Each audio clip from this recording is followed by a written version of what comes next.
Hi, my name is Jennalee Miller, and today we'll be working on how to make a stop motion movie. So the first thing you're going to want to do is find the app. It's just called Stop Motion, and it has a movie camera icon on top of a blue square. So we're going to want to open that. And you should be able to see this big plus sign right here. And underneath it in small letters it says New Movie. You're going to want to click that so you can create a new project to start working on. When you open this, you'll be able to see the camera. For this app, it does not allow you to import photos from your photo library, so you'll have to take all the photos on this app. Once you get to the camera, you should be able to see a bar on the left. It's standing up and down, and when you slide the bar, it'll change the opacity level of the picture before it. So this thing that I'm moving right here is the picture that it would be taken currently, and the picture you can see that's not moving is the picture I took right before it. So this bar lets you see how much you want to be able to see that photo. It helps for when you want to position your object so that it doesn't move around too much in the movie.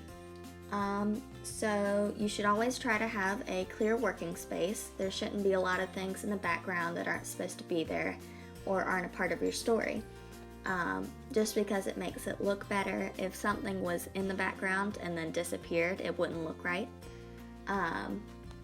You should try to have consistent lighting. Sometimes it's hard when there are shadows from moving things around, but if you have a lamp or a desk light or something like that, it would help. When you move your characters, you have to move them just a little bit at a time. If you move them too far each time, it won't look right. It's a little bit tedious, but it looks really cool in the end.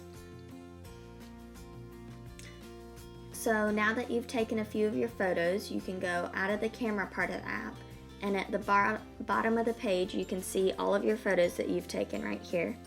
It says I've taken 10 photos. And then right above it you should be able to see these icons right here. There's a microphone, a plus sign, and then you're going to want to click on this gear right here. And then after you click on that, a bar should pop up.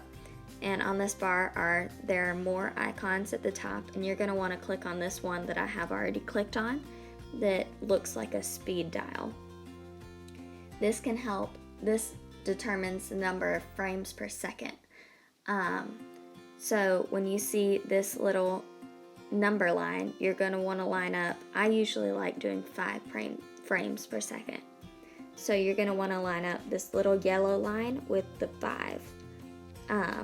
The frames per second is the amount of photos you see every second.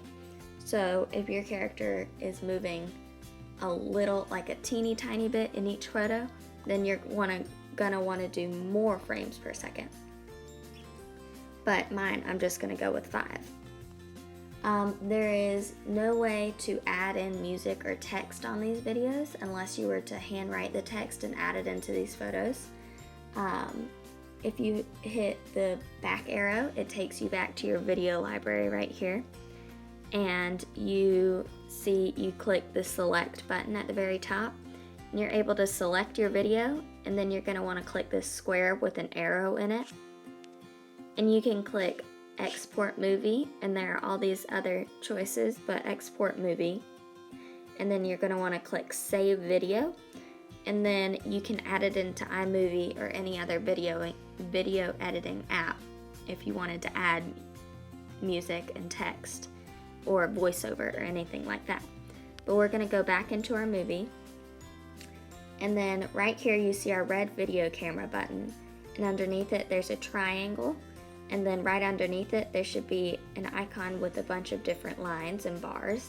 And you're going to want to click that, and then right here you have the camera icon, there's an M, there's a plus sign, then you're going to want to click on this icon that I've highlighted right here, and you'll see a bunch of different arrows.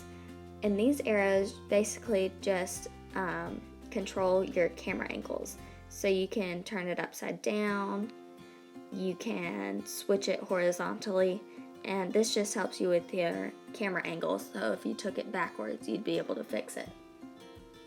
So now I'm just gonna leave it without a filter, and then you can go back, and when you click this triangle sign right underneath our red button here, and it'll let you preview your video. So you can see out of the photos you've taken so far what it'll look like. And so let's go back. And that was my video.